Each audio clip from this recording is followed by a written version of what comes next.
Hosiery guy and the Sunday afternoon phone calls. When I was 16 years old, I was working in a large thrift store. I would mostly cashier and sometimes walk the floor, helping customers and putting away the piles of clothes, toys, and books that inconsiderate people would leave scattered around. I worked around Sunday afternoons, and it always seemed like the younger cashiers would take the Sunday afternoon shifts. I guess the older and more senior employees didn't want those shifts, which meant that it was often a few of us young cashiers, usually all young women, and one supervisor up in the office. The phone call started in the summertime. I remember the first phone call very clearly. The store was particularly empty, and I had little to do. I stood at my register, leaning over the counter and doodling on excess receipt paper. When the phone rang, I almost jumped at the opportunity to occupy myself. "I was wondering if you have any women's hosiery?" The voice was soft-spoken and masculine, very polite.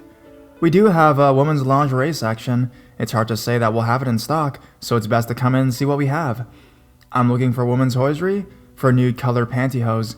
Can you go and check for me?" I was so naive, and there wasn't any alarm bells going off, not even the tiniest bit. I look around and see a distinct lack of customers, agreed, and hurried off to check. "Yes, we have a few pairs. We're open until 6 tonight if you want to come in." "Thank you for checking for me. That was nice of you. I'm going to buy some women's hosiery for my wife. She wears a size 11 shoe. It's important that the pantyhose have the opaque area on the toe." Finally, something clicked, and I started to feel very uncomfortable. At the time, I didn't know anything about sexual fetishes or similar. I just knew that I wanted the call to end, but he was speaking quickly now, his voice still quiet but more excited, and it was hard to get a word in. Yes, I think I saw that kind. Okay, we close at 6, so feel free to come in and check it out."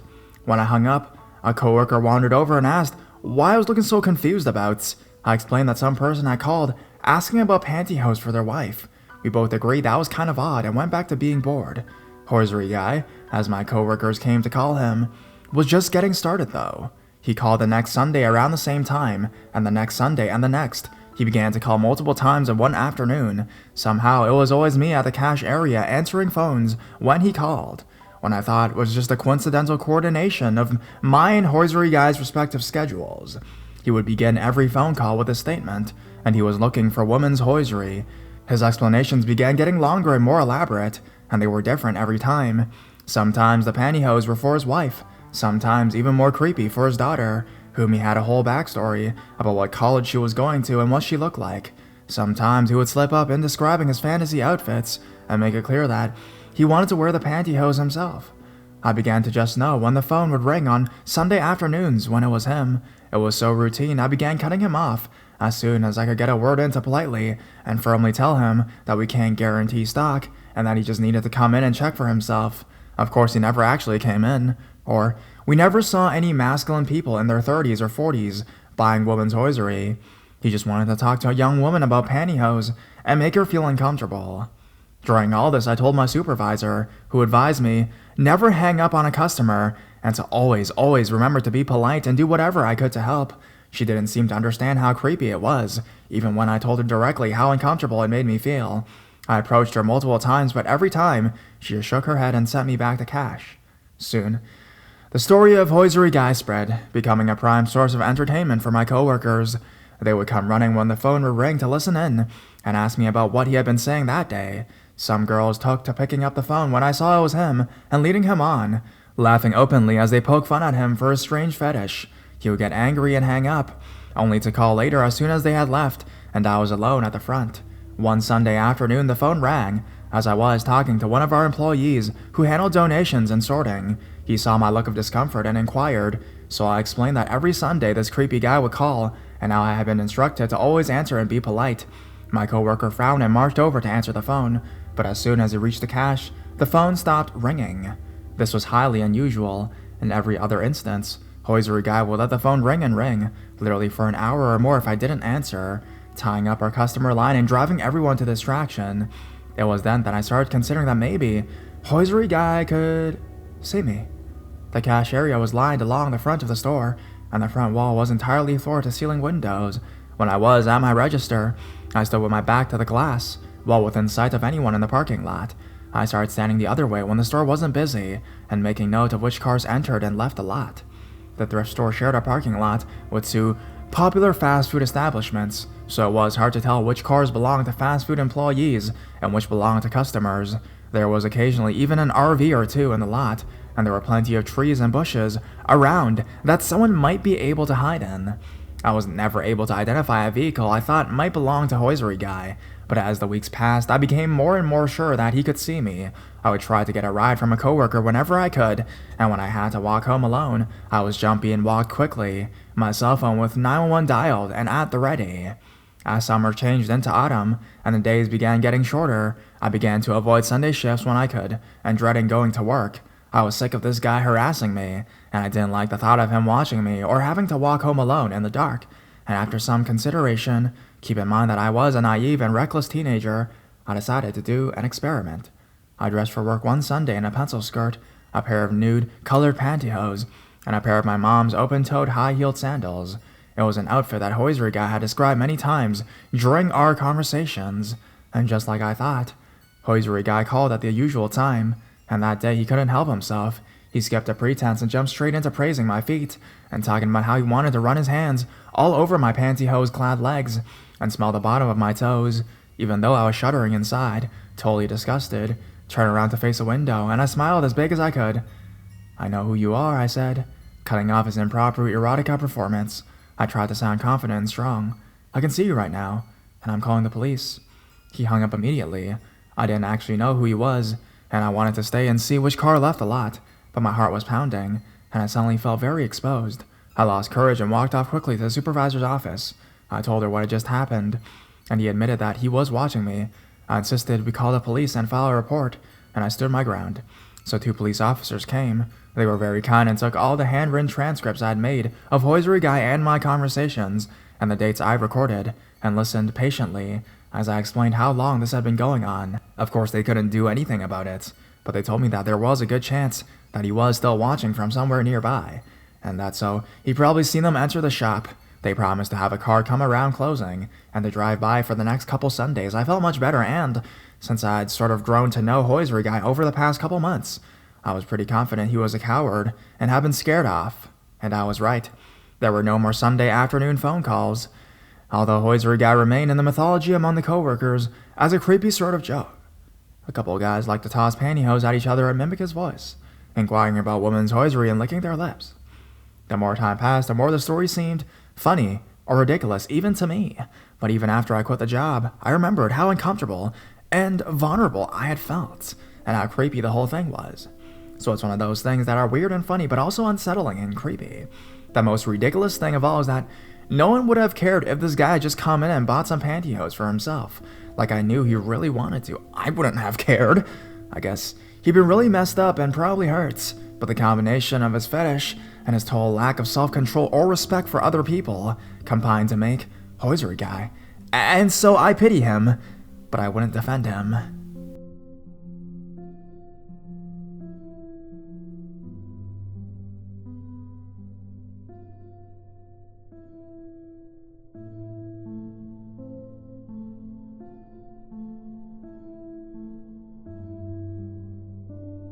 Don't make me kill you for it. I'm running this on my iPad on a plane, so it won't be long and there will most likely be a mistake, so bear with me. When I was in college, 3 of my friends and I decided to go to dinner fairly late on a Sunday night. There was a large pedestrian-only street on my campus with a ton of great restaurants, but seeing as it was Sunday nights and it was fairly cold outside, the normally crowded street was almost completely abandoned, save the few homeless folks that hang out there begging for a chance. Normally, I'll give the change I have to the first guy, then politely decline the rest. The street is straight as well, so you have the advantage most of the time of seeing the folks begging far in advance. The only place to hide is in the deep doorways of the entrances to the apartments above the shops and restaurants that line the streets.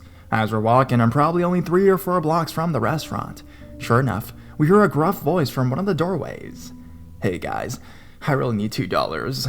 Standing to our left is a man in his mid-40s to mid-50s, gray, grizzled, and gaunt. He's clearly an end-stage alcoholic, hard drug user, or both. As we approached, he slinks out of the doorframe so that we can see him better.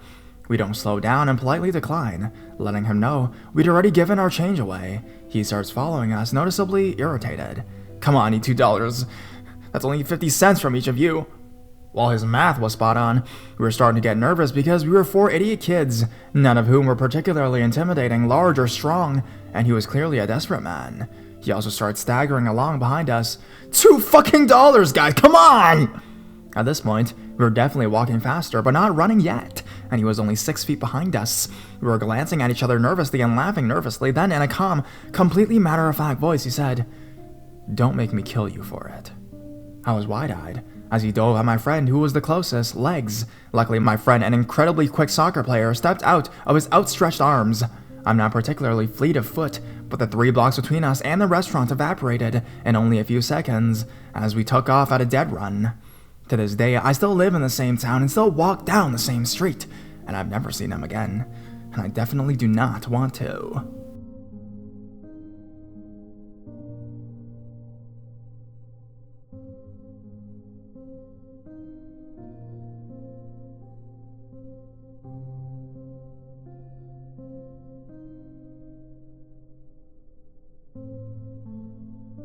Man under my daughter's bed.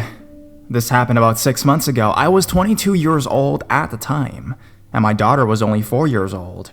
I lived in a 2-story house with just me, my daughter, and my husband.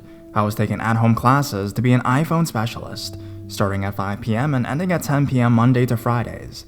My husband had left for his 2 weeks of training he does every year for the military, so it's just me and my daughter and our pit bull mix, Mavis. I just finished my classes for the week and had the weekend free, so I decided to go to my mother's house until Sunday. So I packed up my stuff and my daughter's stuff as well, and we went for the weekend. We returned home Sunday to find someone had broken into our home. There was muddy footprints and windows open, but nothing was missing.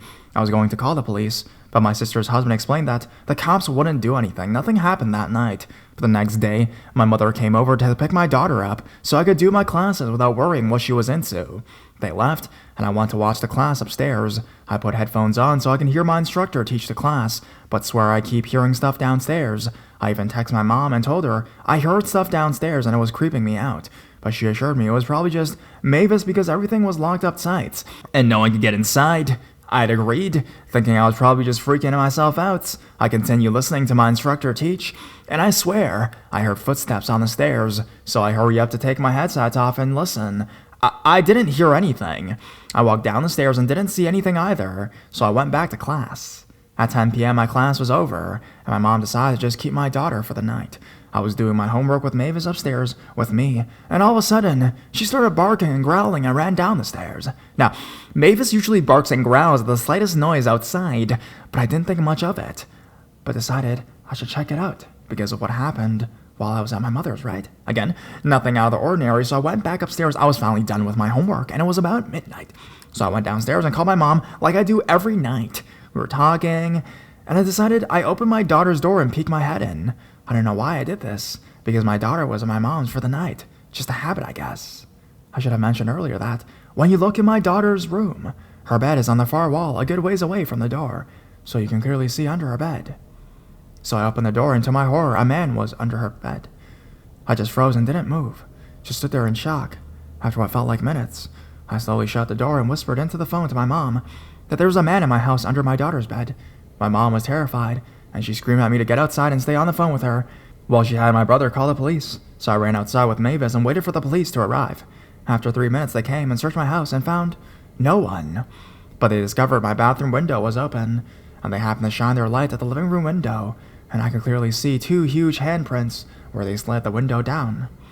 The cops waited for my mom and brother to get there, and while we're waiting, they told me about this man that usually stays 2 houses down from mine with his parents. Both of his parents have a pretty bad drug habit, and this guy has been known to put women in the hospital and trying to kill them. What scares me even more is since we have bought this house, my daughter has been terrified and always told my mom she wanted to stay with her because it wasn't safe at mommy's house. I didn't think too much of it because I thought maybe it was just a new place, and you know how kids are with new places. After this whole thing happened, I stayed with my mom until my husband came home. We decided to ask our daughter about the house. What she told me absolutely terrified me. She said that at night, while her dad and I slept, monsters come to your window and try to get in. She says there's a boy monster and a girl. The next day we installed alarms on all the windows and security lights. I can't stop questioning why. Why was this man under my daughter's bed? Was he waiting for me to go to sleep? Was he waiting for my mom to bring my daughter back home? And I put her to bed. I get sick to my stomach thinking about what could have happened.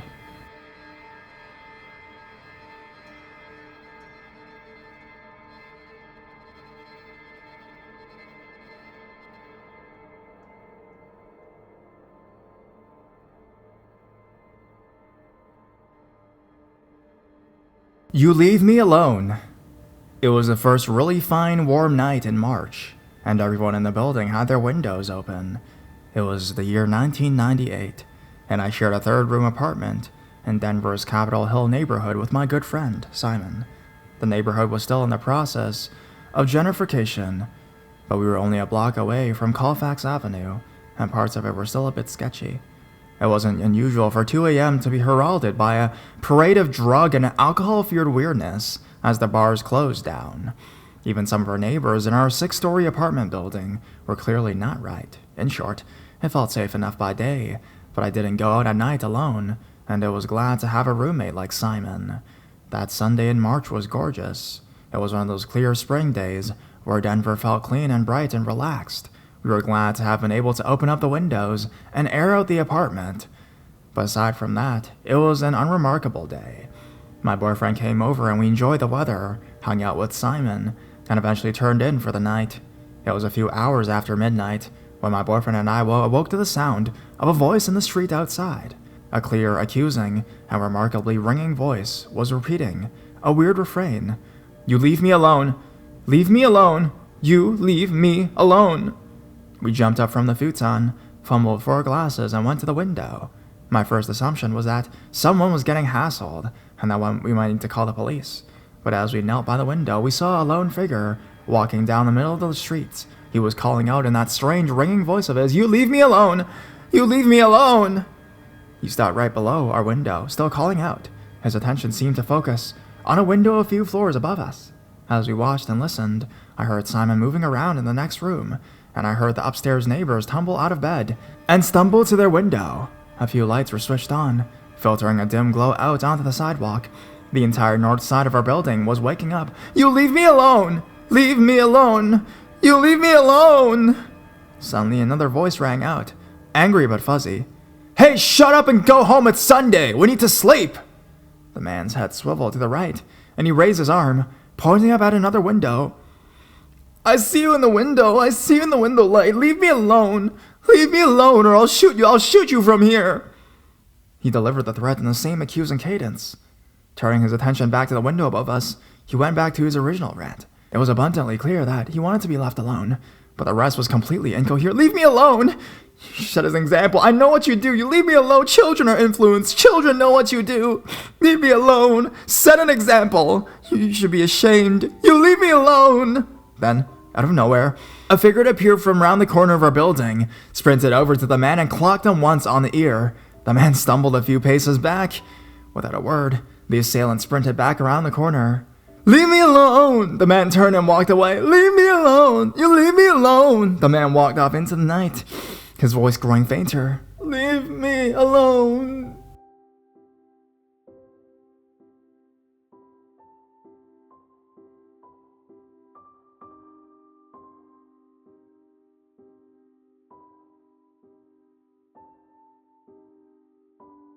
I've never seen a grown man cry so much. This happened last Sunday. I would have posted it earlier, but I was sick all week. On Sundays, my parents go to church and I stay home and help around the house. But last Sunday, I was sitting in my room watching videos when the doorbell rang.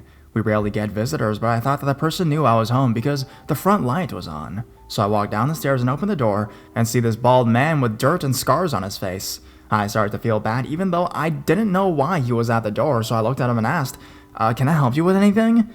The man pulls out his wallet and ID and starts shoving it in my face. He fell to his knees, began to sob, and pulled out a picture of a destroyed house. I started to get nervous because I didn't want to be rude, so I asked him, excuse me, do you know any English or anything like that? He stops and stares at me, and then starts talking very fast and starts shaking his head. I don't want to be a dick, but most of the time when people go to the door-to-door thing, they just want money. So I put my hand out and I say, hang on. And I close the door and look for some euro or something. I do not use much euro because there are places that I can use US dollars, so I just use US dollars instead of euro. Nevertheless, I go into my room and dig out €5. I came back, opened the door, and reached my hand out to give him the money. The man reaches out and grabs my wrist. My number one fear is being kidnapped, so I began to flail and pull back. I dropped the money outside of the porch and slammed the doors. I immediately felt bad, but he had a strong grip. While walking up the stairs, I could hear, still at the front door, sobbing and saying something I cannot understand. It was terrifying, and I feel kind of bad. But there is the story.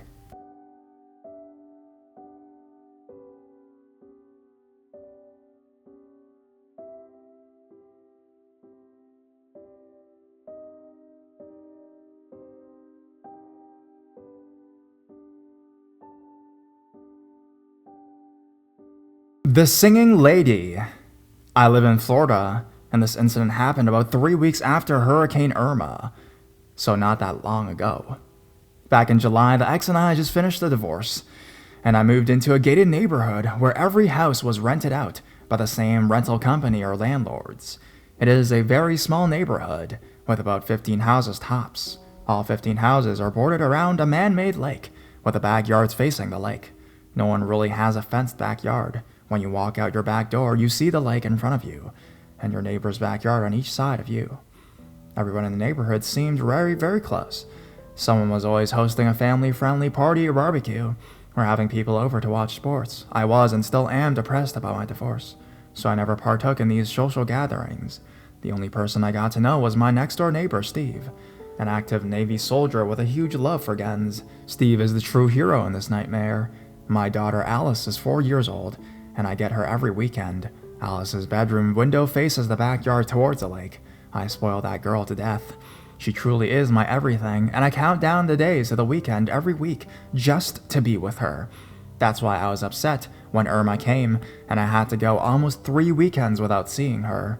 The weekend before the storm, she was with her mom. Then obviously the weekend of the storm, she was with her mom. Then on top of that, the weekend after, she had to be with her mom, because my power was still out. No AC in Florida is miserable. The humidity was so bad that week, I slept in my daughter's room the whole week, because she has the only room with a window that faced the lake.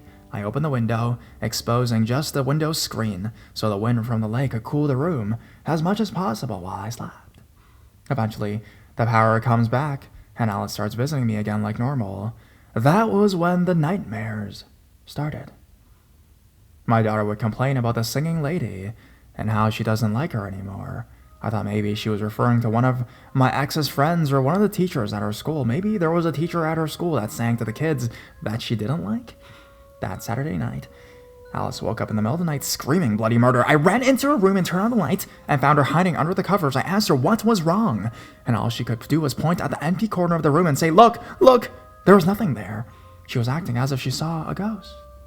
After I calmed her down, she started to talk about the singing lady again. "Please tell the singing lady not to come back. Please, Daddy, make her go away."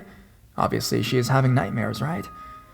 I showed her there was nothing in the closet and nothing under the bed, and that there was nothing to be afraid of. She calmed down and went back to sleep. I went back to my room and quickly fell back asleep. It couldn't have been more than 20 minutes before Alex comes running into my room screaming, "She's back! She's back!" Alice absolutely refused to go back into her room, so I let her sleep with me. The next morning, Sunday morning, I took Alice out to breakfast and we stopped by Target to pick up a baby monitor. I haven't used one since her mom and I were still married, but I wanted to easily be able to hear her if or when she started having these nightmares again, so I could respond quicker. After I set them up, I showed Alex how they worked to give her assurance that I could hear her and she was safe. That night she slept soundly and didn't make a peep all night. The following weekend, Alex had to stay with her mother again because she caught a stomach virus from one of her little friends at school. It was Saturday night, and I was sound asleep in my bed. Around 2 a.m. is when I heard it. A woman's voice humming. A soft nursery rhyme through the baby monitor. The humming and soft singing got louder and clearer. As the voice got closer to the monitor, I wasn't dreaming. I could hear a woman softly singing lullabies in my daughter's bedroom. I'd never been so scared and dumbfounded in my whole entire life. I was feeling a mixture of pure terror and disbelief. Then the voice spoke out. "Alice? Sweetie, are you awake?" Adrenaline shot through my veins. I jumped out of bed and locked my bedroom door. I picked up my cell and called Steve from next door. He didn't waste a second. As soon as I got off the phone with him, I heard him storm out his back door screaming, "Don't you fucking move!" I ran outside and found him aiming a shotgun at a woman crouched outside my daughter's window, the one I had left open after Irma never closed. Steve quickly dropped his guard when he recognized the woman. It was Jean, the neighborhood maintenance man, woman, whatever. Steve's wife came running after him and confirmed it was her, Jean. Jean played dumb, said she was not singing and didn't even know my daughter's name. She said she was near my daughter's window because she was doing her weekly patrol for gators and thought she saw one approach her house from the lake. Bull fucking shit. That bitch was singing and she called out to my daughter by name. Yes, it's true that there have been a few gator spottings around the neighborhood, and yes, part of Jean's job was to patrol the lake at night every now and then, but at 2 a.m. in the fucking morning? I obviously knew it was bullshit, and even though neither Steve nor his wife called her out on it, I could tell from the look on their faces that they didn't believe her either. The next morning, I went over to Steve's house to thank him and tell him exactly what happened. He told me Jean and her husband have been known to be a little cuckoo, but this was by far the craziest thing to happen so far. Steve helped me install metal bars on Alice's windows that afternoon.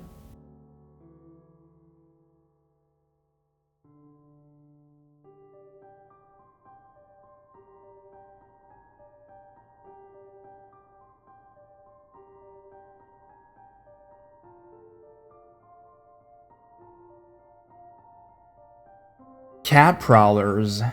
There's been warnings about cat prowlers in the area. They are apparently able to enter a car with some sort of high-tech gadgetry. My neighbor found his glove box open, and I found my car door ajar. My guess was that they were looking for valuables or possibly garage door openers for access to valuables.